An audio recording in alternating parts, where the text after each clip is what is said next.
तं सर्वभूतहृदयं मुनिमानतोऽस्मि।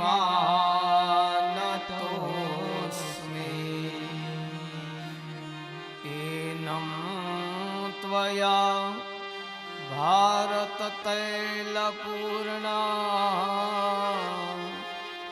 प्रज्वालितो ज्ञानमय प्रदीप। नमोऽस्तु ते व्यासविशालबुद्धे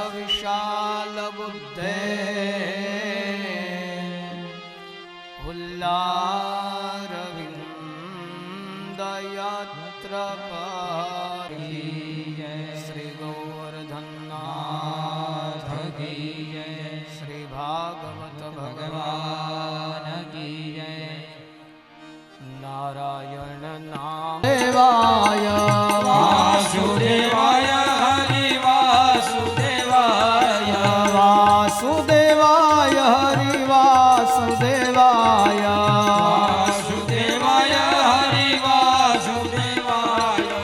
ओम नमो भगवते वासुदेवाय ओम नमो भगवते वासुदेवाय ओम नमो भगवते वासुदेवाय ओम नमो भगवते वासुदेवाय ओम नमो भगवते वासुदेवाय ओम नमो भगवते वासुदेवाय ओम नमो भगवते वासुदेवाय ओम नमो भगवते वासुदेवाय ओम नमो भगवते वासुदेवाय ओम नमो भगवते वासुदेवाय। श्री द्वारिकाधीश की जय, श्री भागवत भगवान की जय, श्री हनुमान जी महाराज की जय, श्री सुखदेव जी महाराज की जय, उमापति महादेव की जय, श्री रामचंद्र भगवान की जय, श्री सद्गुरु देव की जय। ओम नमः पार्वती पतये हर हर महादेव हर। हरे राम राम राम हरे हरे, हरे कृष्णा कृष्ण कृष्ण हरे हरे, हरे राम राम राम हरे हरे, हरे कृष्ण कृष्ण कृष्ण हरे हरे। श्री वृंदावन विहारी लाल की जय।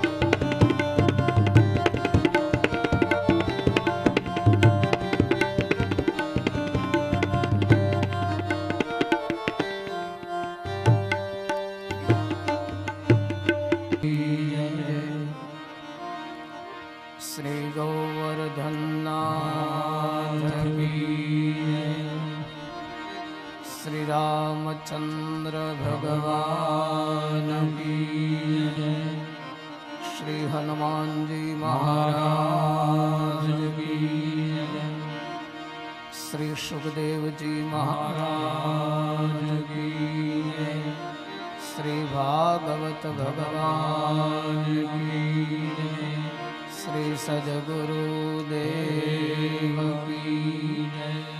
ओम नमः पार्वती पतये हर हर महादेव।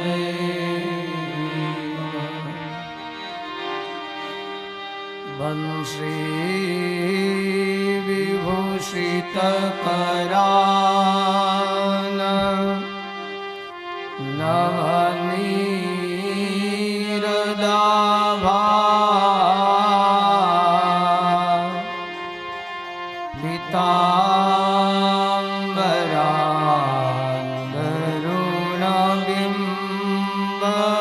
પ્રહલાદરોષ્ટા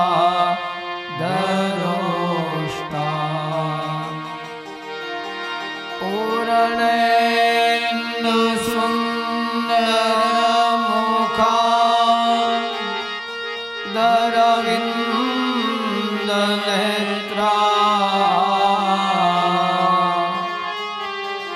કૃષ્ણાત્ પરમ કિમપિ તત્ત્વમહં ન જાને યોऽन्तઃપ્રવિશ્ય મમ વાચમિમા પ્રસુપ્તા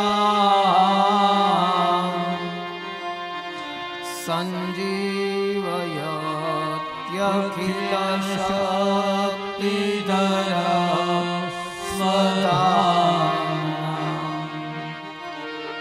अन्या च हस्तचरणा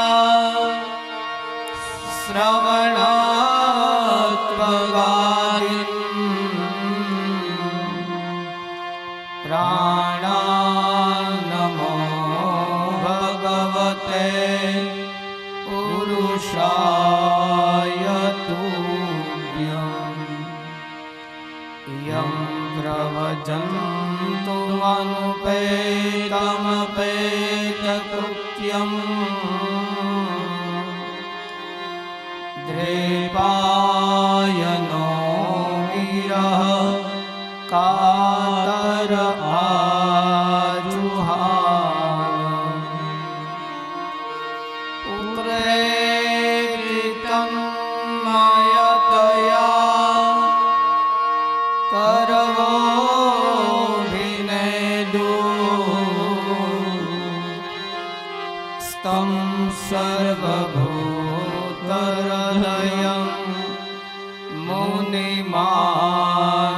मुनिमानतोऽस्मि नमोऽस्तु ते व्यासविशालबुद्धे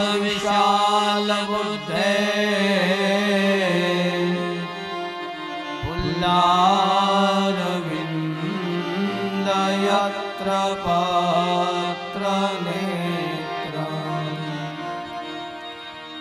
एनं त्वया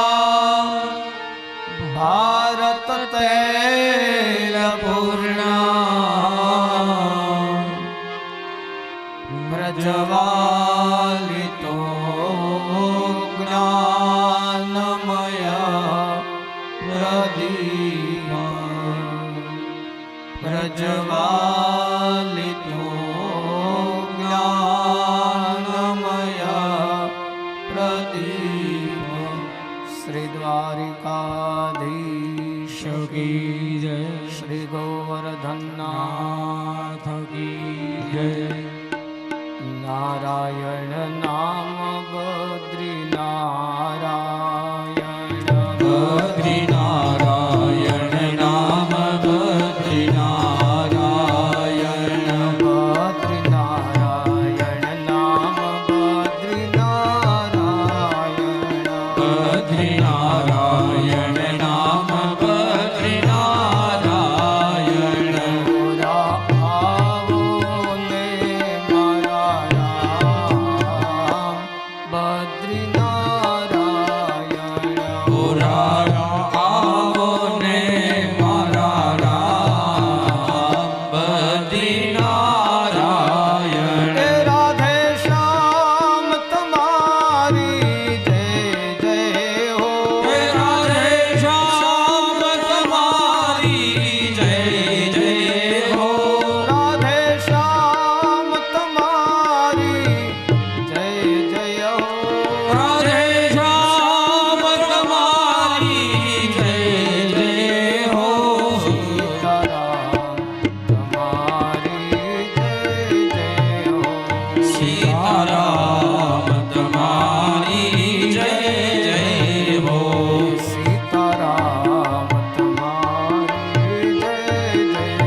पदारविन्दं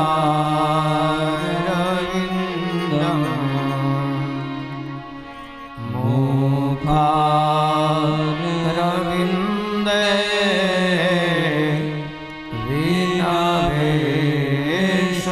विनवेशयन्तं वटस्य पत्रस्य पुटे शयानं बालं मुकुन्दं मनसा स्मरामि श्रीकृष्ण गोविन्द हरे मुरारी हे नाथ नारायण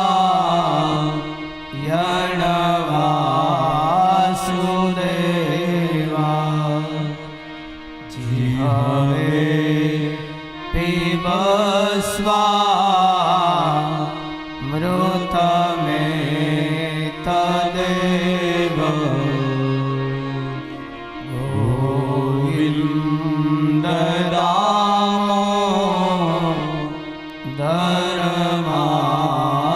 दामोदरमाधवेति ओंकारबिन्दु संयुक्तं नित्यं ध्यायन्ति योगिनं कामदं मोक्षदं चैव ओंकाराय नमो नमः सर्वदा सर्वकारेषु नास्ति देशा अमङ्गलं येषां हृदयस्थितो भगवान् मङ्गलाय तनो हरि व्यासाय व्यासरूपाय विष्णवे नमो वे ब्रह्मविद्ये वसिष्ठाय नमो नमः अचतुर्वदनो ब्रह्माद्रिबाहुर्परो हरि अबाललोचनं शम्भुर्भगवान् बादरायण श्री द्वारिकाधीश की जय श्री गोवर्धननाथ की जय।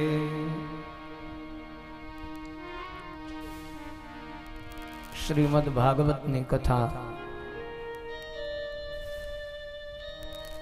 मालाणी परिवार ने आंगणे समस्त पितृओं उद्धार करवा माटे सर्वना श्रेय माटे सर्वना कल्याण अर्थे भगवान श्री कृष्ण की दिव्य कथा एनो आज बीजो दिवस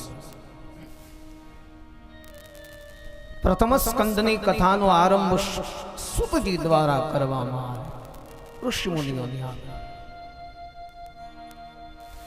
क्या जन्मान्दस्यं यतो वचादितरतः चार्थेष्वविघ्नं स्वराटम् तेने ब्रह्महृदाय आदिकवये मुह्यन्ति यत्सूर्यः तेजोवारिमुदा यथा विनिमयो यत्र त्रिसर्गो पुरुषा धाम्नां स्मेन सदा निरस्तकुहकं सत्यं परं धीमहि। श्रीमद् भागवत जी प्रारंभ ने अंदर प्रथम स्कंध ની અંદર સત્યમ પરમ ધીમહિ એવો શ્લોક મંગલાચરણ ની અંદર કહેવામાં આવ્યો કે શ્રીમદ ભાગવતની દિવ્યતા એ સત્યના આધારે છે। સત્યમ પરમ ધીમહિ સત્ય એ જ પરમાત્મા સત્ય એ જ ઈશ્વર સત્ય એ જ ધર્મ છે સત્ય એ ધર્મનું સ્વરૂપ છે। વ્યાસજીએ મંગલાચરણ કરતા લખ્યું છે કે ધામનામ સ્વેન સદા નિષ્ઠકોહકમ સત્યમ પરમ ધીમહિ। સત્યમ પરમ ધીમહિ એટલે આ ગ્રંથ એ સત્યને પ્રકાશ આપનારો છે. આ ગ્રંથ સત્ય એટલે ભગવાન નારાયણનો છે. સત્ય એ જ નારાયણ, સત્ય એ જ ધર્મ, સત્ય એ જ પરમાત્મા છે. તો જીવાત્માએ સત્યનો આશ્રય કરવો જોઈએ, સત્યને ક્યારે છોડવું ન જોઈએ. સત્ય એ જ ધર્મ છે. બીજા શ્લોકની અંદર, ભાગવતની અંદર સંપૂર્ણ પરિચય આપતા બીજા અર્થમાં કહીએ તો જગત પિતરો વંદે પાર્વતી પરમેશ્વરો. ભગવાન શિવ અને પાર્વતીની વંદના કરવામાં આવી છે. ભગવાન શ્રી ગણેશજી અને સરસ્વતીની વંદના કરવામાં આવી આરંભની અંદર, અને પછી ગુરુની વંદના કરવામાં આવી. ગુરુ એ મહાન બતાવવામાં આવ્યું. શાસ્ત્રોએ ગુરુ ઉપર ઘણી બધી કથાઓ, ગુરુ એ મહાન છે. અંધકારમાંથી શિષ્યને પ્રકાશમાં લાવે એને ગુરુ કહેવામાં આવે. આપણું જીવન અંધકારમય હોય, એમાંથી પ્રકાશ જ્યારે પાથરે એ કોઈ ગુરુ બને, એ આપણો ગુરુ પ્રકાશમાં લાવે છે. રામચરિત માનસની અંદર પણ કહેવામાં આવ્યું કે બંધવું ગુરુ પદ પદમાં પરાગા. ગુરુ પદ પદમાં પરાગા. બંધવું ગુરુ પદ પદમાં પરાગા.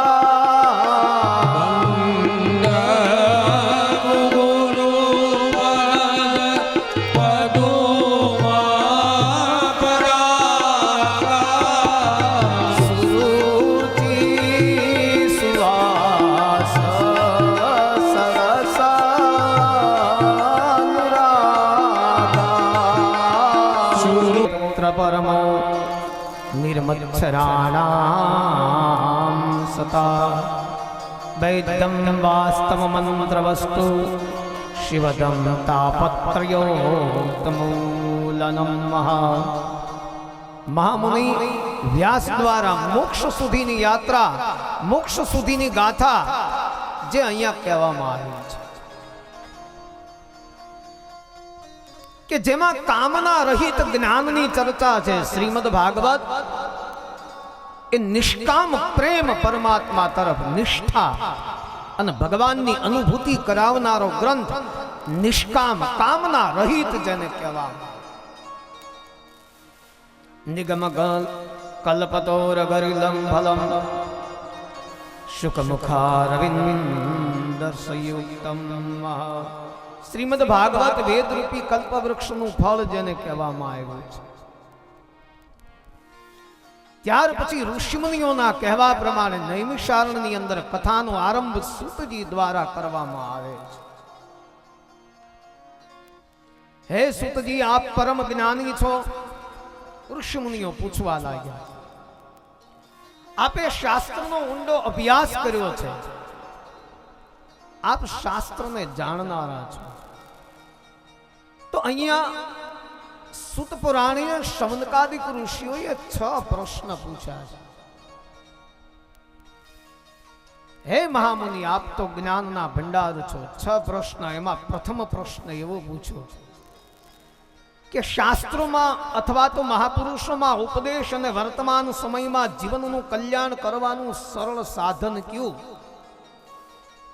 કે જેનાથી દરેક જીવનનું કલ્યાણ થાય એવું સરળ સાધન કયું. આવું શૌનકાદિક ઋષિઓ દ્વારા પ્રથમ સૂતજીને પહેલો પ્રશ્ન કરવામાં આવ્યો.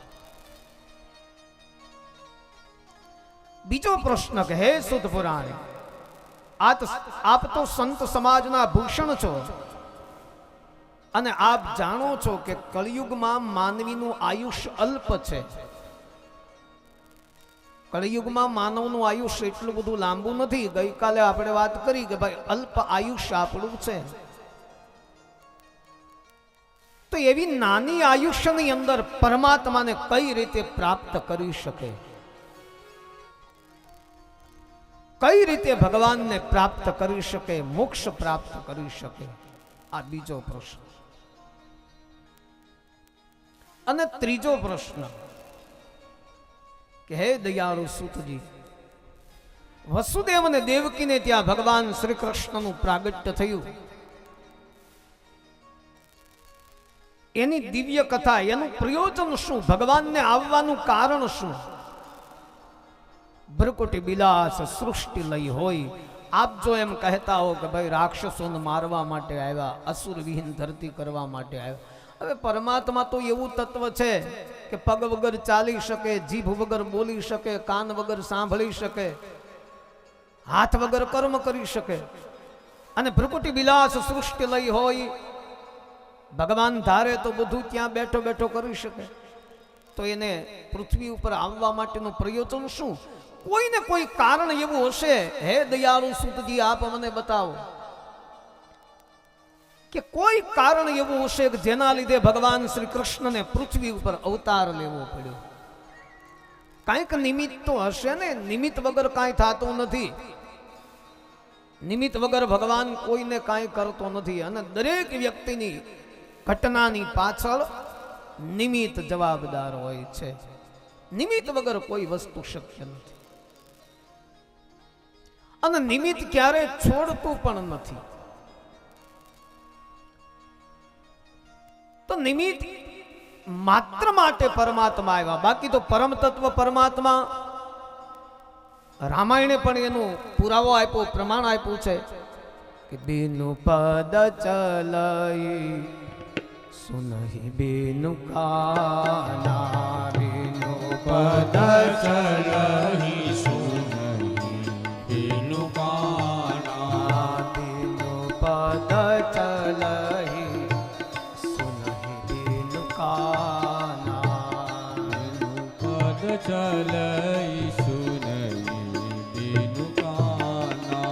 કર બીનુ કર્મ કરે વિધિ નાના, કરે બીનુ કર્મ કરે વિધિ નાના, કર બીનુ કર્મ કરે વિધિ નાના, બીનુ કર્મ કરે વિધિ નાના.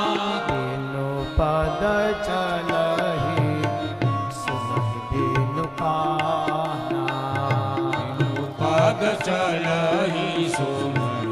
ભગવાન કાન વગર સાંભળી શકે, જીભ વગર બોલી શકે, હાથ વગર કર્મ કરી શકે, પગ વગર ચાલી શકે. આ પરમ તત્વ પરમાત્મા, એને કાંઈ રાક્ષસોને મારવા માટે પૃથ્વી ઉપર અવતાર ન લેવો પડે. એ ધારે તો ત્યાં બેઠા બેઠા બધું કરી શકે. તો એ સૂતજી, એ વાત અમને મગજમાં ઉતરે નહીં કે પ્રભુ એના માટે આવ્યા. કાંઈક નિમિત્ત હોવું જોઈએ, કાંઈક પ્રયોજન હોવું જોઈએ. નિમિત્ત વગર પોપટ નામનું એક પક્ષી નાનું એવું, હવે આમ રસ્તામાં નીકળ્યું ને એમાં યમરાજા સામા મળ્યા એને. એટલે યમરાજાને થોડુંક હસવું આવ્યું, હસતા ગયા, બાજુમાંથી વૈયા ગયા. અને પક્ષી અકળાઈ ગયું. એને વિચાર આવ્યો કે આ યમરાજા મારી સામે હશે, નક્કી કંઈક કારણ હોય. અને યમરાજા ભાઈ હશે તો બીક તો લાગે. એટલે પક્ષી અકળાઈ ગયું. હવે મારે શું કરવું? ભયભીત બનેલું. હવે એમાં ગરુડજી સામા મળ્યા, પોપટ પક્ષી. ગરુડજીએ કહ્યું કે આટલો બધો વ્યાકુળ કેમ છે? કે વ્યાકુળ એટલા માટે કે મને યમરાજા રસ્તામાં મળ્યા ને એ મારી સામે હસતા ગયા. હવે યમરાજા હશે એટલે મને બીક લાગે. હવે મારે આ જગ્યા છોડી દેવી છે, મારે અહીંયાથી ક્યાંક દૂર જવું. પણ હવે મારી ક્ષમતા તો કેટલી, હું કેટલોક દૂર જઈ શકું?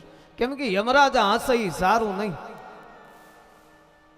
ગરુડજીએ વિચાર કર્યો કે આને ભયમાંથી મુક્ત કરવા માટે શું કરવું. એટલે એને કહ્યું કે એક કામ કરે, મારી પીઠ ઉપર બેસી જા, હું તને હિમાલયની ટૂંક ઉપર મૂકી જાઉં, જેથી તને ભય જ ન લાગે. આટલી બધી યાત્રા તું નહીં કરી શકે, પણ હું ગરુડ છું, મારી ક્ષમતા વધારે. ગરુડજીની પીઠ ઉપર પોપટ નામનું પક્ષી બેસાડી અને ગરુડજી હિમાલયની ટોચ ઉપર એને મૂકી આવ્યા. અને હિમાલય ઉપર મૂકીને ગરુડજી જ્યારે પાછા વળ્યા ત્યાં યમરાજા હામાં મળ્યા. યમરાજા ગરુડજી હામાં હસતા ગયા. હવે ગરુડજીએ વિચાર કર્યો કે ભાઈ પોપટને તો બીક લાગે, પક્ષીને તો બધાને, પણ હું તો ભગવાનનું વાહન, મારે કાંઈ ગભરાવાની જરૂર ન હોય. એટલે એણે યમરાજાને અટકાવીને પૂછ્યું કે પ્રભુ તમે એક નાના એવા પક્ષીને ભયભીત કર્યો, એની સામે હસ્યા અને એને અહીં સુધી હું મૂકવા માટે આવ્યો, વળી તમે મારી સામે હસો છો? કે હા હસું છું એટલા માટે કે નિમિત્ત કેવું છે એમ. પોપટનું મૃત્યુ હિમાલયની ટોચ ઉપર હતું ને હવે એનો સમય નજીક હતો ને હું વિચાર કરતો હતો કે આવડું એવું પક્ષી અહીં કેમ પહોંચશે, આનું મૃત્યુ અહીંયા છે હિમાલયની ટોચ ઉપર, પણ તમે કામ કરી દીધું મારું, ત્યાંથી ઉપાડીને એને અહીં લઈ આવ્યું, એટલે મને હસવું આવ્યું. તો આ નિમિત્ત ક્યારે કોઈને છોડતું નથી. એક દાદા સવારમાં પૂજા કરતા હતા ભગવાનની. હવે પૂજા કરતા કરતા હાથમાં માળા રહી ગઈ ને દાદાએ દેહ છોડી દીધો. અને પછી બધાએ વ્યાકુળ બની ગયા, ભયભીત બન્યા કે ભાઈ પૂજા કરતા કરતા દાદાએ દેહ છોડ્યો, ભગવાને જેને લીધા કહેવાય, એનું વિમાન આવ્યું છે ને ભગવાન એને લઈ ગયા. હવે ગામ આખું જે આવે એને પૂછે કે દાદાને કાંઈ નહીં, કે કાંઈ નહોતું, બસ આ ભગવાને લઈ લીધું. એની પૂજા કરતા હતા. હવે ભગવાને વિચાર કર્યો કે આવડા તમારું નામ મળ્યા જ દેવા, હવે આનું કંઈક ગોઠવવું પડે ને. એટલે આની અંતિમ ક્રિયાની બધી તૈયારી હાલતી હતી. હવે એમાં દાદા હરજીવન થયા. એટલે ગામના માણસો રાજી થયા કે દાદા સરજીવન થયા, ભગવાન પાસે જઈને આવ્યા. એટલે બહુ બધા રાજી થયા. પણ દાદાએ જાગીને એવું કહ્યું કે મને ભૂખ લાગી છે, જલ્દી જમવાનું આપો.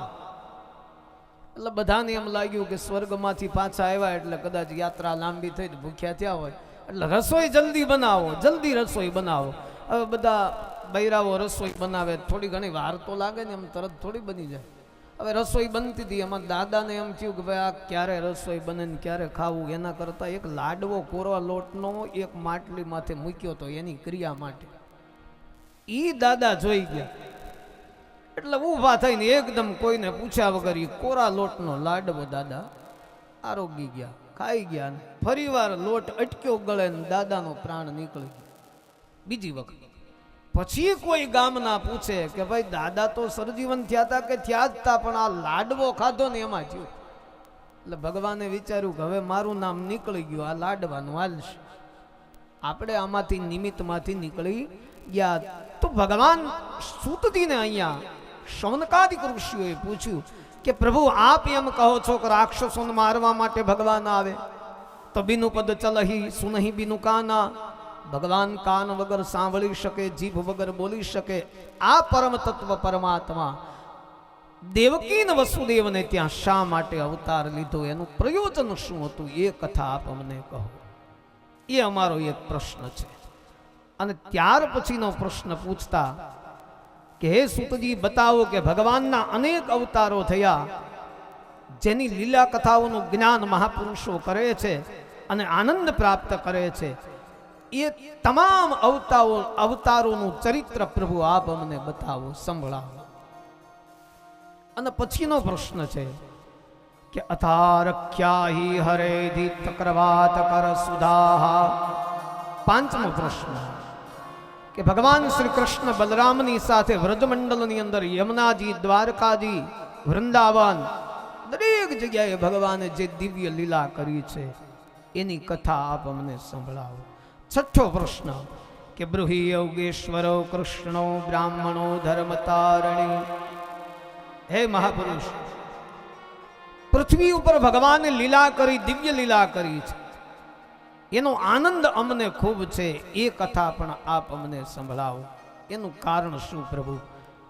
યમ પ્રવજંતુ મનુપેતમપેત કૃત્યમ દ્રેપાયનો વિરહ કાતર આજુહાવ પુત્રેતિ તન્મયતયા તરવોભિનેદુ સ્તમ સર્વભૂતહૃદયં મુનિમાનતોસ્મિ.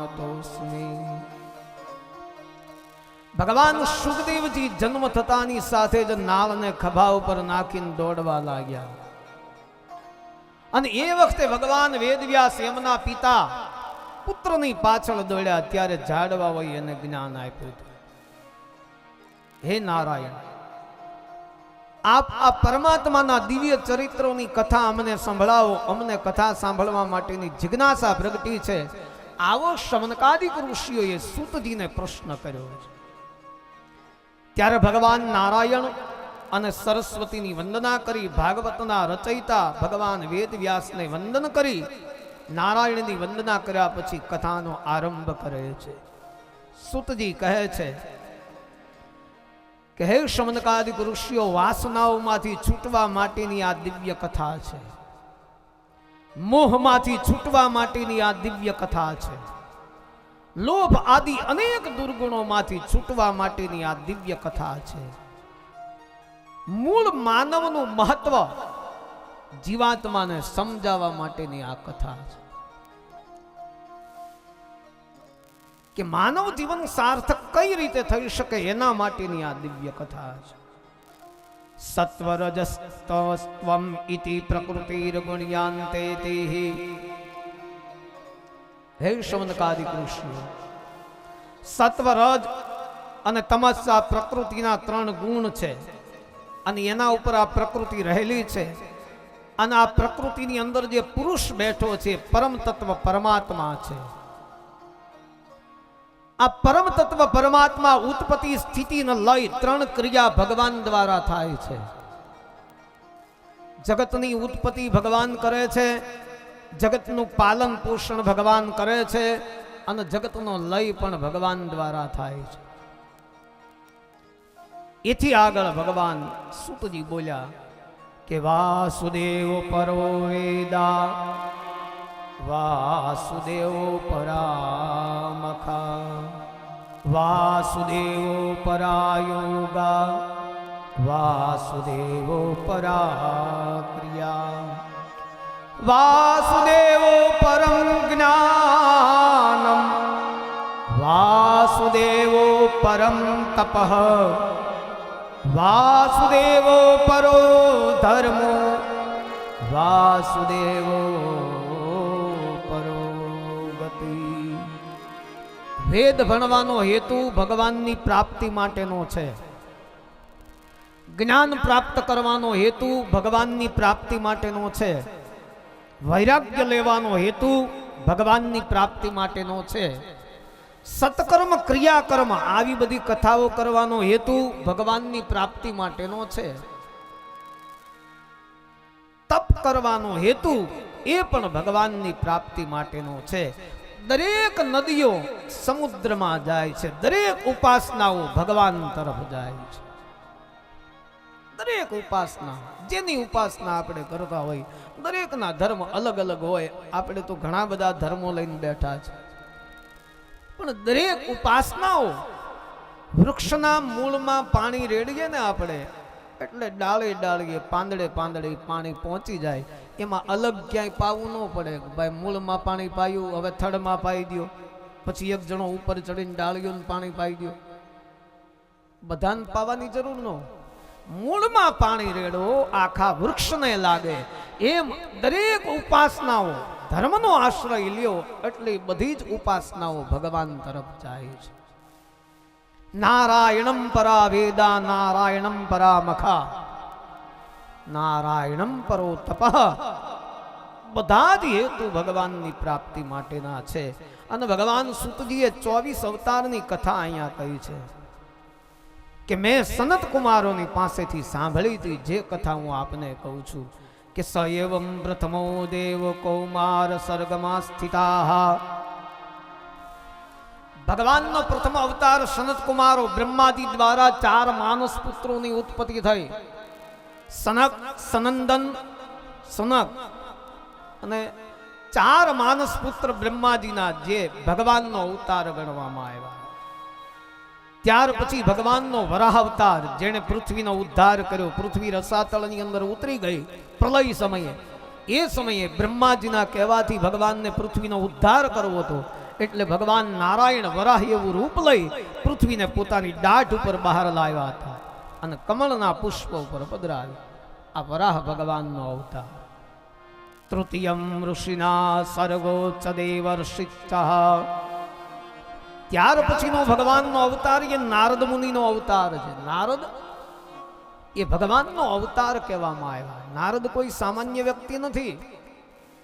આપણે સમાજમાં ઘણીવાર કોઈની વાત અહીંની વાત અહીં કરે ને અહીંની વાત અહીં કરે ને એને આપણે શું કહીએ કે આ નારદ જેવો થયો, એકબીજાનું એકબીજાને કહે. પણ નારદ તો ભગવાનનો અવતાર છે. અહીંયા બતાવ્યું છે કે તૃતીયમ નારદે, નારદ એ ભગવાનનો અવતાર. તુર્યે ધર્મ કર્મ સંગણા નર નારાયણમ ઋષિ. ભગવતી મૂર્તિ અને ધર્મને ત્યાં ભગવાન નારાયણનું પ્રાગટ્ય થયું છે. નર નારાયણ રૂપે જેણે વિશ્વ કલ્યાણ માટે તપશ્ચર્યા કરી. નર નારાયણ એ ભગવાનનો અવતાર છે. પંચમમ કપિલો નામ સિદ્ધેશ કાલ વિલુપ્તમ. પંચમો અવતાર ભગવાન કપિલનો. દેવહૂતિ માતા કરદમ ઋષિને ત્યાં ભગવાન કપિલ રૂપે પ્રાગટ્ય થયું. જે માતાને સાંખ્ય શાસ્ત્રનો ઉપદેશ આપી માને માધ્યમ બનાવ્યા અને જગતના જીવનો ઉદ્ધાર કરવા માટે સાંખ્ય શાસ્ત્રનો બોધ આપ્યો, જેને કપિલ ગીતા તરીકે ઓળખવામાં આવે. આ કપિલીએ પણ ભગવાનનો અવતાર ગણવામાં આવે. ત્યાર પછી ચષ્ટમે અત્રેર પત્નિયા વ્રતા પ્રાપ્તો અનસુયા. ત્યારબાદ સતી અનસુયાજી પતિવ્રત ધર્મનું પાલન કરનારા દેવી. અત્રિ ઋષિને સંધ્યા ઉપાસના કરવા માટે જળ લેવા ઘણે દૂર જવું પડે, એટલે અનસુયાજીએ પોતાના પતિવ્રત ધર્મના કારણે એના તપના બળથી એક નદીને પ્રગટ કરી, જેને મંદાકિની નામથી ઓળખવામાં આવે, કે જેથી કરીને મારા પતિને દૂર ન જવું પડે. આવું સતીત્વ અનસુયાજીનું એની કસોટી કરવા માટે બ્રહ્મા, વિષ્ણુ અને મહેશ ત્રણ દેવો આવ્યા. અનસુયાજીને કહ્યું કે વસ્ત્ર વિહીન આપ અમને ભોજન કરાવો, સતીત્વ ભંગ કરવા માટે, સતીત્વને તોડવા માટે. અનસુયાજીએ કહ્યું કે હે દેવતાઓ, આપ ભલે અતિથિ વેશે આવ્યા છો, આપને હું જાણું છું મારા તપના બળથી 3 મહિના 4 મહિનાના બાળકો બનાવી દીધા ત્રણેય, બ્રહ્મા, વિષ્ણુ, મહેશ, અને પારણામાં પોડાડીને સુવાડી દીધા વસ્ત્રપાત. અને પછી અનસુયાજીએ પોતાનું વચન નિભાવ્યું. પછી જ્યારે મૂળ રૂપમાં ભગવાનને લાવ્યા અનસુયાજી, ત્યારે ભગવાને કહ્યું કે માં, અમને ક્ષમા કરો, અમે આપને ઓળખી ન શીખી. આપની તપશ્ચર્યા એટલી બધી છે, આપનું પતિવ્રત ધર્મનું બળ તપ એટલું છે કે અમે આપને ઓળખી ન શક્યા. માગો માતાજી, શું તમને આપ. એ સમયે અનસુયાજીએ કહ્યું કે હવે જો આપ મારી કસોટી કરવા આવ્યા હતા ત્યારે મેં તમને નાના નાના બાળકો બનાવ્યા, તો આપ ત્રણેય દેવ મારે ત્યાં પુત્ર બનીને આવો. એટલે ત્રણેય દેવો મળી ગુરુ દત્ત નામે અવતાર લીધો, જે દત્તાત્રેય તરીકે ઓળખાયા. એ પણ ભગવાનનો અવતાર ગણવામાં આવે. તતમ સપ્તમા આકૃત્યા રુચિર્યાગ્નો યથાયતઃ. 7મો અવતાર મનુ મહારાજની સૌથી મોટી પુત્રી આકૃતિ, જે રુચિ ઋષિને પરણાવી હતી, એમને ત્યાં ભગવાન યજ્ઞ નારાયણ રૂપે પ્રગટ થયા છે. યજ્ઞ એ નારાયણનું રૂપ કહેવામાં આવ્યું છે. યજ્ઞ એ નારાયણનો અવતાર છે. યજ્ઞ નારાયણ તરીકે ઓળખાય. આપણે ઘરે યજ્ઞ હોય ને તો યજ્ઞ એ નારાયણ છે, સાક્ષાત હરિનું રૂપ છે. આપણે યજ્ઞની અમાન્ય જાળવવી જોઈએ, યજ્ઞના નિયમો જાળવવા જોઈએ, તો જ યજ્ઞનું ફળ મળે. બાકી નિયમ બરાબર યજ્ઞ કરવામાં ન આવે તો યજ્ઞનું ફળ ક્યારે મળતું નથી. શાસ્ત્રના બધા જ કર્મો એવા છે જે ફળ આપનારા છે, પણ ઘણીવાર આપણે નિયમ પ્રમાણે કર્મ ન કરતા હોઈએ તો આપણે ફળથી વિમુખ થઈએ છીએ. તો યજ્ઞ નારાયણનું રૂપ છે, અને યજ્ઞ આપણે ઘરે કરવો જ જોઈએ, અને ઘરના આંગણે યજ્ઞ કરવા જ જોઈએ. કેમ કે યજ્ઞથી પૃથ્વી પ્રસન્ન થાય,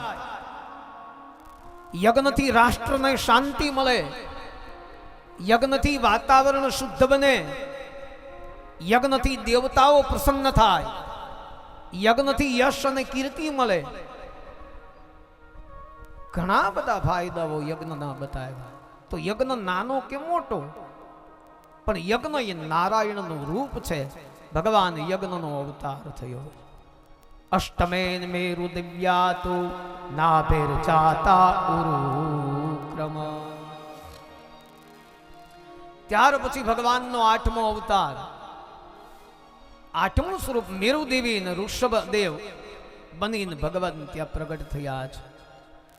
ઋષભદેવજીએ પરમહંસ કહેવામાં આવ્યા, કેમ કે એને ઉપવાસ બહુ કર્યા હતા. ઋષભદેવજીએ ઉપવાસનો મહિમા બહુ જાણ્યો છે અને ઉપવાસનું બહુ મહાત્મ છે. હા, ઉપવાસ કરવા જેટલા થાય એટલા, કેમ કે ઉપવાસ કરવાથી આપણામાં ત્યાગની ભાવના આવે.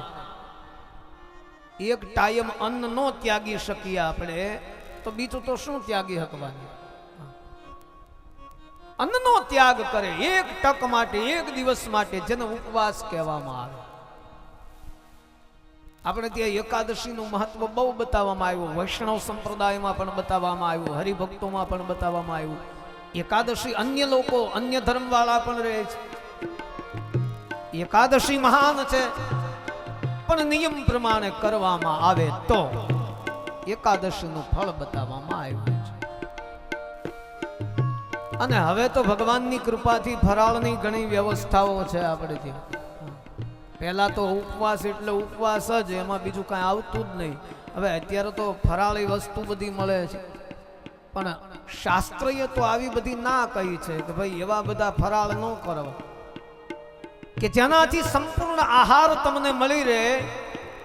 એવા ફરાળની જરૂર નથી. ફરાળ એટલે ફળ આહાર, ફળને આરોગો. તમારાથી શરીર બરાબર ન રહેતું હોય તો ફળનો આહાર કરવો, દૂધનો આહાર કરવો, પણ બધી જ વસ્તુ ઠાકોરજીને અર્પણ કર્યા પછી સ્વીકારવી. ભગવાનને અર્પણ કરી આ વસ્તુને ગ્રહણ કરવી. આપણે એકાદશી છે એ દશમીના દિવસે સાંજે જમવાનું બંધ કરી દેવું પડે. દશમી સાંધીને ઉપવાસ કરવામાં આવે. દશમીના દિવસે સાંજના સમયે ભોજન લેવાય નહીં, માત્ર દૂધ પીને જ રાત્રિ વિતાવવી. એકાદશીના દિવસે સવારમાં સૂર્યોદય થાય એ પહેલા બને તો તીર્થમાં, નદીમાં, વાવ, કુવા આવા પવિત્ર જગ્યાએ સ્નાન કરવું. આ નિયમ પ્રમાણે એકાદશીનું મહાત્મ્ય બતાવું છું. પછી ભગવાન નારાયણની પૂજા કરવી, લક્ષ્મી નારાયણની પૂજા કરવી, શાલિગ્રામ હોય તો એની પૂજા કરવી, ઘરમાં ઠાકોરજી બિરાજતા હોય તો એની પૂજા કરવી. ઓમ મહાવિષ્ણવે નમઃ, ઓમ નમો ભગવતે વાસુદેવાય આવા મંત્રના જાપ કરવા, ભગવાનની પૂજા કરવી. ગાયના ઘીથી અખંડ દીવો રાખવો અને દિવસ દરમિયાન બને એટલું પ્રભુ નામનું સ્મરણ કરવું અને બને તો મૌન ધારણ કરવું, મૌન વધારે રાખવું. બને ત્યાં સુધી કારણ વગરનું બોલવું નહીં, અને જેટલું ઓછું બોલાય એટલું વધારે સારું. તો મૌન જે છે, આમ તો વડીલોએ બધાએ મૌન જ ધારણ કરી લેવાય. 60 વર્ષની ઉંમર થાય ને એટલે એને મૌન રખાય. મૌનની અંદર બહુ તાકાત છે. હા, અને એ જો મૌન ધારણ કરી લે ને તો ઘણી સમસ્યાઓ હલ થાય. 50 વર્ષના ઉપરના જેટલા છે, જેને દીકરા બધું પરણી ગયું છે અને જવાબદારી ઘણી ખરી હળવી થઈ ગઈ છે, આવા લોકોએ બધાએ બને એટલું મૌન રાખવું. દિવસમાં 2 કલાક, 3 કલાક, 5 કલાક, આખો દિવસ રહેવાય તો આખો દિવસ. હા, બને ત્યાં સુધી બોલવું નહીં. એવી રીતે એકાદશીનો ઉપવાસ કરવો, એકાદશીના દિવસે ફળાહાર કરવું, રાત્રિએ જાગરણ કરવું. જાગરણ કરીએ ત્યારે પ્રભુ નામનું સ્મરણ કરવું. રાત્રિએ જાગરણ કર્યા પછી સવારનો સૂર્યોદય થાય, દ્વાદશી એટલે કે 12ના દિવસે વળી એનો એ જ ક્રમ, પાછું નદીએ સ્નાન કરવું, પવિત્ર જગ્યાએ સ્નાન કરવું, ભગવાનની પૂજા કરવી, સેવા કરવી. અને તે દિવસે દ્વાદશી 12ના દિવસે મધ્યાહને, બપોરે 12 થી 1:30 એને મધ્યાહન કાળ કહેવામાં આવે, 1.5 કલાક. ત્યારે પારણું કરવું. હા, એકાદશી રહ્યા પછી સવારમાં 6:30 પારણા થઈ જાય, 7 વાગ્યામાં પારણા થઈ જાય, તો આવી એકાદશી ક્યાંય હાલતી નથી, ક્યાંય શાસ્ત્રમાં બકે નહીં, સ્વીકારાય નહીં. હા, મોટે ભાગે એવું બને. મેં ઘણી જગ્યાએ જોયું કે ભાઈ બારસના દિવસે તો પછી દાદા માંડ હવાર થાય ને, એટલું બધું ખેંચવું હોય. અને એમાંય જો કે એવું લખ્યું છે ભાગવતમાં, તો હજી આગળ આવશે આનું આ પાછું અમરીશ રાજાની આ કથામાં, કે બ્રાહ્મણો જમાડીને પછી જમવું. હા, પરબારું પારણો ન કરી લેવું, સાધુ બ્રાહ્મણો જમાડવા અને પછી તમારે ઉપવાસને છોડવાનો હોય, નિયમ એવો. અને સાધુ બ્રાહ્મણો જમાડો ત્યારે પહેલા ઈ જમે નહીં ત્યાં સુધી યજમાનથી જમાય નહીં. આવા તો નિયમો છે બધા. હા, આ તો બ્રાહ્મણો જમવા આવે ત્યાં ઓલા જમીન હામાં મળ્યા કે દાદા તમે બહુ મોડું કરી દીધું, તો ઈ પણ યોગ્ય નથી. એની કથા આગળ આવશે, એમાં શું થાય. જમવાના નોતરા દીધા પછી પહેલા આપણે જમી લઈને પછી શું સ્થિતિ નિર્માણ થાય એની કથા આગળ આવશે. આવી રીતે એકાદશીનું મહાત્મ્ય બતાવવામાં આવ્યું છે. ધન્ય એકાદશી. આ સંસારીય સાગર છે. આમ તો ઉપમા આપીએ બરાબર છે. સંસાર સાગરમાં વેળું આવે, દરિયો હોય ને એમાં વેળું આવે, એવા સંસારમાં વેળું આવે. 5-10 વર્ષ હારા સમયની વેળ આવે, વળી 2-5 વર્ષ નબળી વેળ આવે. આવી નાની મોટી સમસ્યા ઉદ્ભવે એની વેળું આ સંસાર સાગરની અંદર પણ આવે. સંસાર એ સાગર છે અને જીવન એ નૌકા છે. આપણો આ દેહ, આપણું શરીર એ નૌકા છે. આ નૌકા દ્વારા સંસાર સાગરને તરવાનો છે. પછી કહ્યું કે સાગર ખારો હોય, દરિયો છે એ ખારો હોય, તો આ સંસાર એ ખારો જ છે. આમાં ક્યાંય સ્વાદ નથી. સંસારને સાગર કહ્યો અને સંસારને વિમોહક કહ્યો, એટલે કે છોડી ન શકાય એવો. બધી વાતની બધાને ખબર હોવા છતાં આપણે આને છોડી શકતા નથી, કેમ કે આ વિમોહક છે. બધાને બધી ખબર છે, કોઈ અજાણ નથી, પણ આને આપણે છોડી શકતા નથી, કેમ કે આ વિમોહક છે. અને કહ્યું કે સંસાર એ દુઃખદાયી છે, દુઃખમાં નાખનારો છે. આ સંસારની અંદર આવ્યા પછી ઘણી બધી સમસ્યાઓ ઉદ્ભવે કે જેનાથી આપણામાં દુઃખ નિર્માણ થાય. આ દુઃખદાયી છે, વિમોહ છે, છોડી શકાય નહીં એવો દુઃખદાયી છે. અને આ સંસાર એ સાગર છે. મહાપુરુષોએ કહ્યું કે આને તરવા માટે પ્રભુના શરણનો આશ્રય આપણે કરવો જોઈએ. ભગવાનનું શરણ લ્યો ત્યારે તમારા હૃદયમાં જ્ઞાન થાય, અને જ્ઞાન થયા પછી આ સુખ અને દુઃખ એ બહુ આપણને લાગુ પડતા નથી. અજ્ઞાનતાને લીધે આ બધું વધારે લાગુ પડે, પણ જ્યારે જ્ઞાન થાય ત્યારે આ બધું લાગુ પડે. નરસિંહ મહેતાને જ્ઞાન થયું અને પછી કોઈએ આવીને સમાચાર આપ્યા કે મહેતાજી તમારા એકના એક દીકરાનું મૃત્યુ થયું આજ સવારમાં. એટલે નરસિંહ મહેતા એમ કહ્યું કે ભાઈ જે જાણ્યું જગતગુરુ જગદીશે તે તણો ખરખરો ફોક કરવો. જે આપણા હાથની વસ્તુ નથી એનો અફસોસ કરવાથી શું વળે. ભગવાને જે નક્કી કર્યું હોય એ જ થાય, એમાં હું તમે કાંઈ કરી ન શકી. તે તણો ખરખરો ફોક કરવો, આને જ્ઞાની પુરુષ કહેવામાં આવે. વળી થોડો સમય વીત્યો અને કોઈ આવીને સમાચાર આપ્યા કે તમારી પત્નીનું મૃત્યુ થયું મહેતાજી, તમારા પત્ની એનું મૃત્યુ થયું. ત્યારે નરસિંહ મહેતાએ એમ કહ્યું કે ભલું થયું ને ભાંગી જંજાળ, હવે સુખે ભજશું શ્રી ગોપાલ. આ એક ચિંતા હતી એ વહી ગઈ, હવે કાંઈ ઉપાધિ રહી નહીં. હવે થાય એટલું ભજન કરો. કોઈ આપણને રોકનારું હવે રહ્યું નહીં આ જગતમાં. આને જ્ઞાન કહેવાય, એનું એને દુઃખ ન લાગે. બાકી નરસિંહ મહેતાના પત્નીનું મૃત્યુ કેમ થયું હતું કે એકના એક દીકરાને જ્યારે એને મૃત્યુ પામેલો જોયો તો માં દીકરાના વિયોગમાં ઝૂરી ઝૂરીને પોતાના દેહનો ત્યાગ કરી દીધો, પ્રાણ ત્યાગી દીધો તો માએ. કેમ કે એ સંસારથી બંધાયેલા હતા નરસિંહ મહેતાના પત્ની, એટલે એને આ બધા દુઃખ બહુ લાગે.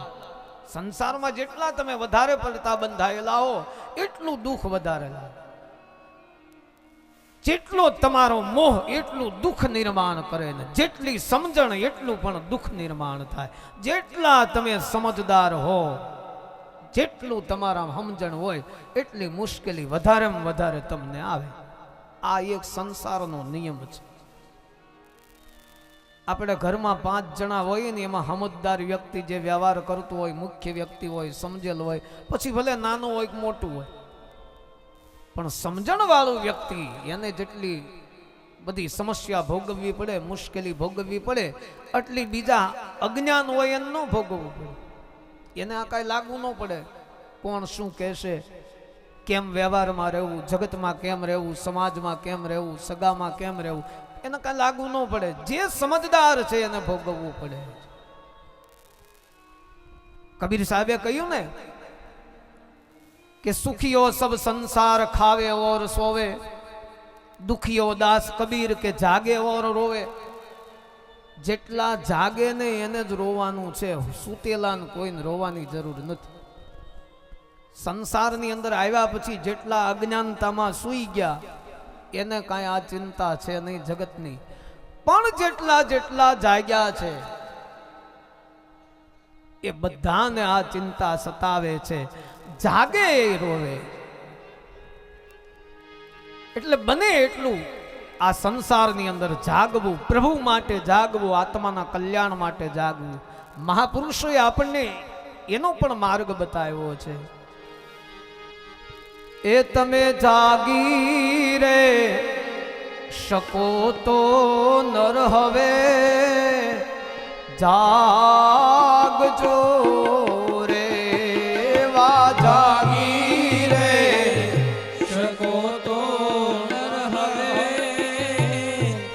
જાગજો રે. હે તમે જાગી રે શકો તો નર હવે જાગજો રે. તમે જાગી રે શકો તો દાસ સવાનું આ ભજન છે આગમવાણી. જાગજો એણે કહ્યું એ એકાંતે આરાધો આરાધ જાગી રે શકો તો નર હવે જાગજો રે. પાંચ રે હે કરોડે પ્રહલાદ જાગ્યા રે. એવા પાંચ રે કરોડે પ્રહલાદ જાગ્યા રે. 7 કરોડે હરિચંદ્ર રાય જાગ્યા રે. કરોડે જેસલ જાનૈયો 12 કરોડે બળીરાય જાગી રે શકો તો નર હવે જાગજો રે. હે તમે જાગી રે શકો તો નર વેલા હે જાગજો જાગજો. જેટલા જાગ્યા એને જ ઉપાધિ છે. સુતેલાને કોઈને ચિંતા નથી. જેટલા જાગે એ બધાને સોચવું પડે. તો ભગવાન મનુ મહારાજને ચેતવવા માટેનો આ ભગવાનનો મચ્છા અવતાર. દધે કમઠરૂપેણ પૃષ્ઠ એકાદશો વિભુઃ. દેવોના દાનવોએ જ્યારે સમુદ્રનું મંથન કર્યું અને મંદરાચલ પર્વત એને સમુદ્રમાં પધરાવીને જ્યારે વલોવવા લાગ્યા અને પર્વત જ્યારે રસાતળમાં ઉતરવા લાગ્યો, એ સમયે દેવો અને દાનવોએ મળી ભગવાનની સ્તુતિ કરી. એ સમયે ભગવાન નારાયણ કૂર્મ રૂપ ધારણ કરીને પીઠ ઉપર મંદરાચલ પર્વતને રાખ્યો. આ ભગવાનનો અવતાર ગણવામાં આવ્યો. કૂર્મ એ ભગવાનનો અવતાર. ત્યાર પછી દાનવંતર્ય દ્વાદશમ શ્રી હરિનો અવતાર સમુદ્ર મંથનમાંથી ભગવાન ધન્વંતરી રૂપે પ્રગટ્યા. હાથમાં અમૃતનો કુંભ લઈને ભગવાન પ્રગટ થયા છે. એ પણ ભગવાનનો અવતાર. અને ત્યાર પછી દેવો અને દાનવો એકબીજાના હાથમાંથી અમૃતને ઝૂંટવા લાગ્યા. અને દેવતાઓની પાસેથી દાનવો જ્યારે અમૃત લઈ ગયા અને ભયભીત બનેલા દેવતાઓએ ભગવાનની સુંદર સ્તુતિ કરી કે હે નારાયણ, અમને બચાવો. એક તો આ અસુરોમાં તેજ છે, અમે દેવતાઓ તેજહીન છીએ, અમારા તેજ માટે અમે અમૃત પ્રાપ્ત કર્યું હતું, એ અમૃત દાનવો લઈ ગયા, અમને બચાવો. એ સમયે દાનવોને છેતરવા માટે ભગવાન નારાયણે મોહિની એવું સુંદર સ્ત્રીનું રૂપ લીધું. એ પણ ભગવાનનો એક અવતાર, જેને મોહિની અવતાર કહેવાય. એ પણ ભગવાનનો અવતાર છે. ત્યાર પછી ચતુર્દશમ નારસિંહમ ચ વિશ્વદૈત્ય મૂર્ધિદાઃ. પછી જ્યારે ભક્ત પ્રહલાદને પીડા થઈ, પિતા દ્વારા એને સતાવવામાં આવ્યા, પ્રહલાદને દુઃખ દેવામાં આવ્યું, અનેક પ્રકારની યાતનાઓ પ્રહલાદને આપવામાં આવી. એ સમયે ભગવાન નારાયણ સ્તંભમાંથી પ્રગટ થયા અને નૃસિંહ એવું રૂપ ધારણ કરી અને પ્રહલાદને ઉગાર્યો. આ પણ ભગવાનનો અવતાર છે. પંચદશમ વામનકમ કૃત્વા યાદંતારાબલે. ત્યાર પછીનો ભગવાન શ્રી હરિનો 15મો અવતાર, જે વામન રૂપે, વામન શબ્દનો અર્થ થાય છે નાનો, કે વામન રૂપે ભગવાનનું પ્રાગટ્ય થયું. એક બટુક બ્રાહ્મણનું રૂપ લઈને બલિરાજાનો અહંકાર ઉતારવા, એને છેતરવા માટે ભગવાને આવો અવતાર ધારણ કરી અને અદિતિને કશ્યપ દ્વારા વામન રૂપે ભગવાન પ્રગટ્યા અને બલિરાજાની પાસેથી 3 ડગલા ભૂમિ માગી. એ પણ ભગવાનનો અવતાર વામન રૂપ કહેવામાં આવ્યો છે. અવતારે ષોડશમે પશ્યનામ બ્રહ્મિન્દ્રપાનમ. પછી ભગવાનનો 16મો અવતાર પરશુરામ રૂપે ભગવાનનું પ્રાગટ્ય થયું છે. કે ક્ષત્રિયો જ્યારે નીતિ ચૂક્યા અને પ્રજા ઉપર અનાચાર અત્યાચાર કરવા લાગ્યા, પાપાચાર કરવા લાગ્યા, અને ક્ષત્રિયો જ્યારે બ્રાહ્મણનો દ્રોહ કરવા લાગ્યા, બ્રાહ્મણોને મારવા લાગ્યા ને એની પીડા આપવા લાગ્યા, એ સમયે બ્રાહ્મણોનું કલ્યાણ કરવા માટે ભગવાને પરશુરામ એવો અવતાર ધારણ કર્યો અને 21 વખત નક્ષત્રી પૃથ્વીને કરી. આ પણ એક ભગવાનનો અવતાર માનવામાં આવે. તતઃ સપ્તદશે જાલમ સત્યવક્ત્યા પરાશર. ભગવતી શ્રી હરિનો 17મો અવતાર ભગવાન વ્યાસ નારાયણ. વ્યાસ શબ્દનો અર્થ થાય વિસ્તાર, કે બધું જ વિસ્તારવું, એને વ્યાસ કહેવામાં. માતા સત્યવતી અને પરાશુર ઋષિના ત્યાં ભગવાન વ્યાસ રૂપે જન્મ ધારણ કર્યો, જે ભગવાનનો અવતાર માનવામાં આવે. વેદનો વિસ્તાર કરનાર ભગવાન વ્યાસ. નરદેવત્વમ માપત્ર. ત્યાર પછી ભગવાનનો 18મો અવતાર. જ્યારે પૃથ્વી ઉપર કષ્ટ પડ્યું, શ્રી હરિ નારાયણ જ્યારે પુરુષોત્તમ, મર્યાદા પુરુષોત્તમ ભગવાન રામ રૂપે પ્રગટ થયા, ક્ષત્રિય કુળની અંદર સૂર્યવંશમાં ભગવાને જન્મ ધારણ કર્યો અને અસુર વિહીન ધરતી કરી અને સર્વ ભક્તોના કાર્ય કર્યા એ ભગવાન શ્રી રામ જગતને મર્યાદાનું જ્ઞાન બતાવ્યું છે. દરેક મર્યાદાથી જીવન જીવે. રામચરિત માનસ છે એ મર્યાદાનો ગ્રંથ કહેવામાં આવ્યો. ભગવાન રામ એ મર્યાદા પુરુષોત્તમ છે અને ભગવાન શ્રી કૃષ્ણ પૂર્ણ પુરુષોત્તમ છે. બંને ભગવાનનો અવતાર જ ગણવામાં આવે. તો એ ભગવાન રામ એ પણ એક અવતાર છે. એકો વિષય વિશંતિ વૃષ્ણિ. ત્યાર પછી ભગવાનનો 19મો અવતાર બલરામજી, શ્રી કૃષ્ણના મોટા ભાઈ દાઉજી, એ પણ ભગવાનનો અવતાર ગણવામાં આવ્યા છે. બધાને એક જ સગી માતા હોય. બલરામજીને 2 સગી માતા હતી. માતા તો હોય એવું બને, ઓરમાન માતા હોય, ચાવકી માતા હોય, અન્ય સ્ત્રીઓને આપણે માતા કહીને બોલાવતા હોય, પાલક માતા હોય. પણ બલરામજીને સગી માતા 2 કે જેને જનેતા કહેવામાં આવે. રોહિણીજી અને દેવકીજી. દેવકીજીના ગર્ભનું કર્ષણ કરીને માયા દ્વારા રોહિણીજીના ઉદરમાં પધરાવવામાં આવ્યું. એટલે બંને એની સગી માતા છે, દેવકી અને રોહિણી. એ બલરામ એનો 19મો અવતાર ભગવાનનો 24 અવતારમાં એ પણ ભગવાનનું પ્રાગટ્ય છે.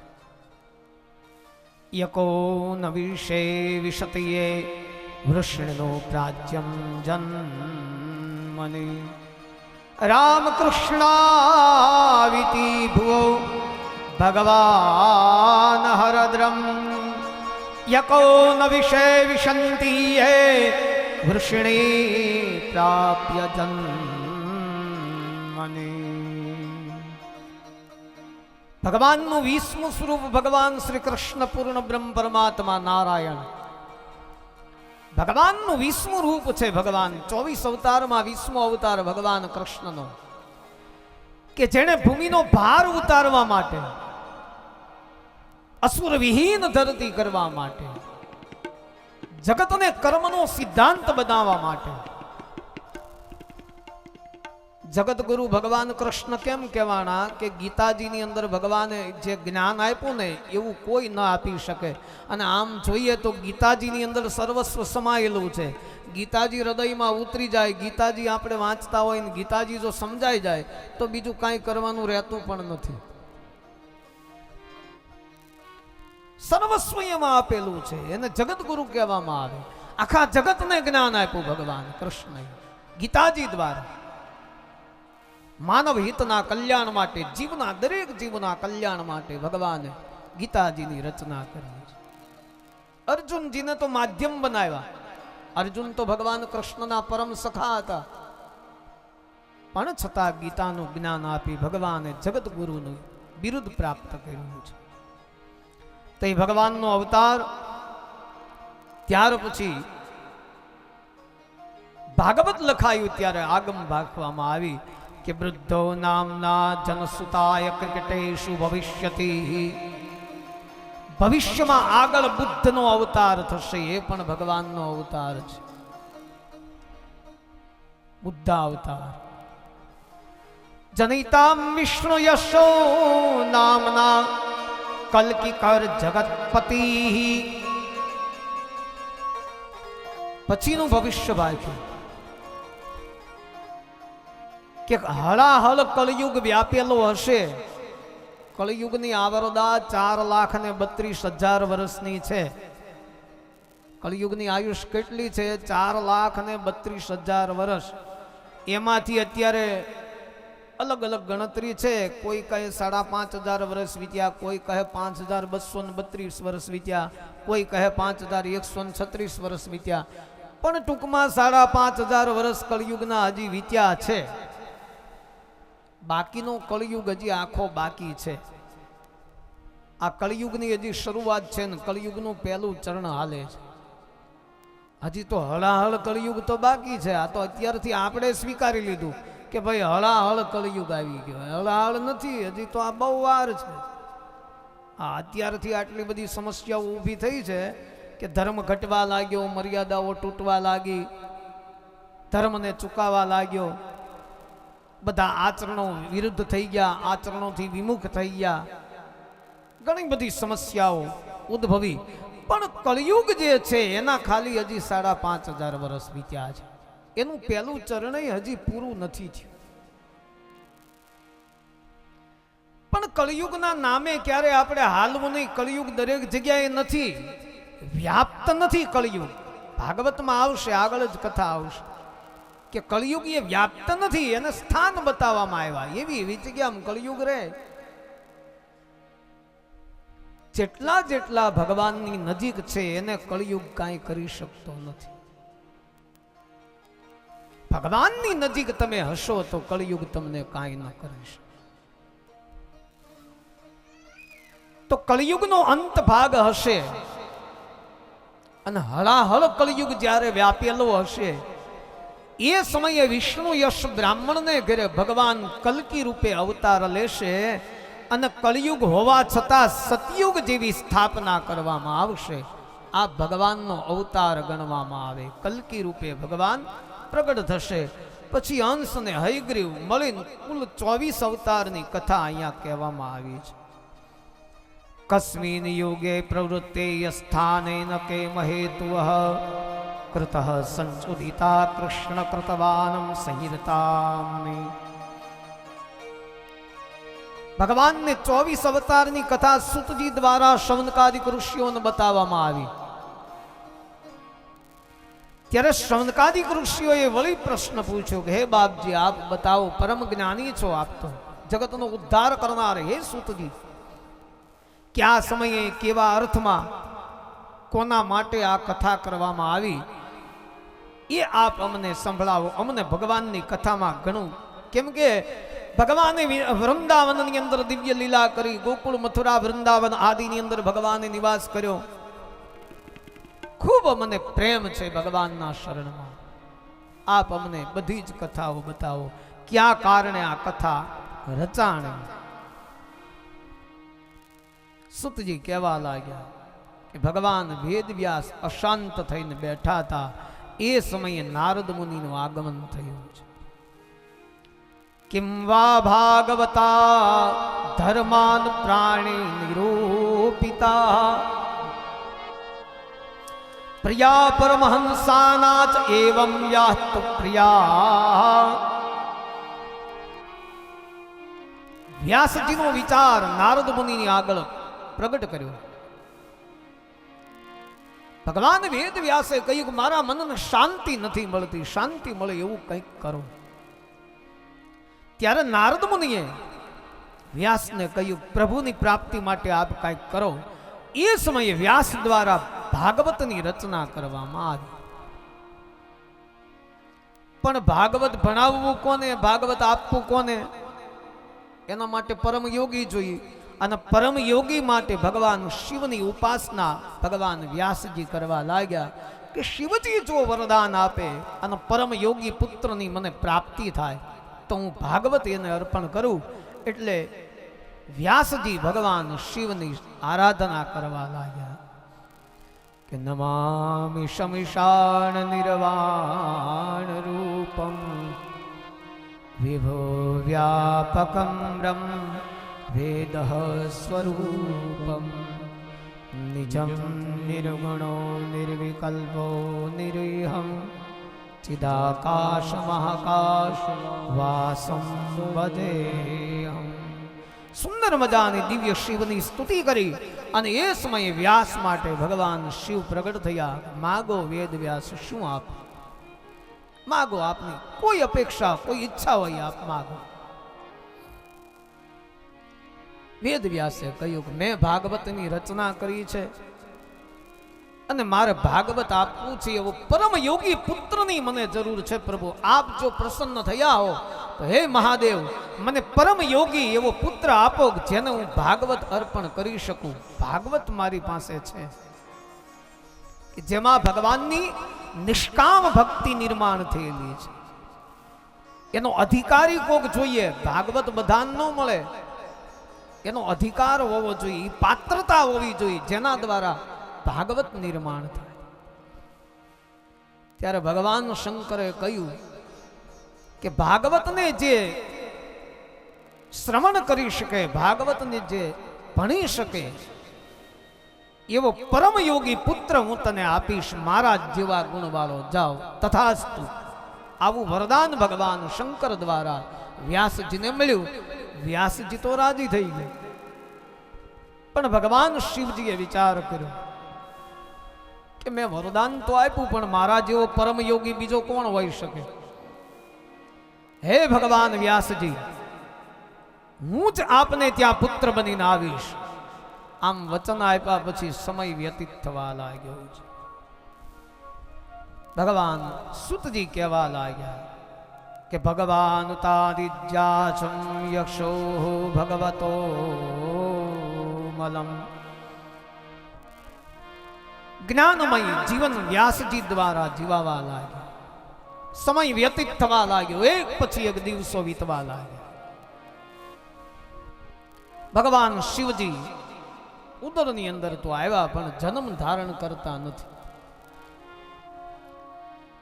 એક પછી એક દિવસો વીતવા લાગ્યા. એમાં 16 વર્ષ વીત્યા. 16 વર્ષ સુખદેવજી ગર્ભની અંદર રહ્યા. 16 વર્ષ સુધી માતાનું શરીર ફૂટી નીકળી. પછી વેદનાઓ થવા લાગી. ભગવાન વેદવ્યાસ મહાદેવને શરણે ગયા. હે મહાદેવ, આપ અમારી રક્ષા કરો. આપે અમને વરદાન આપ્યું છે.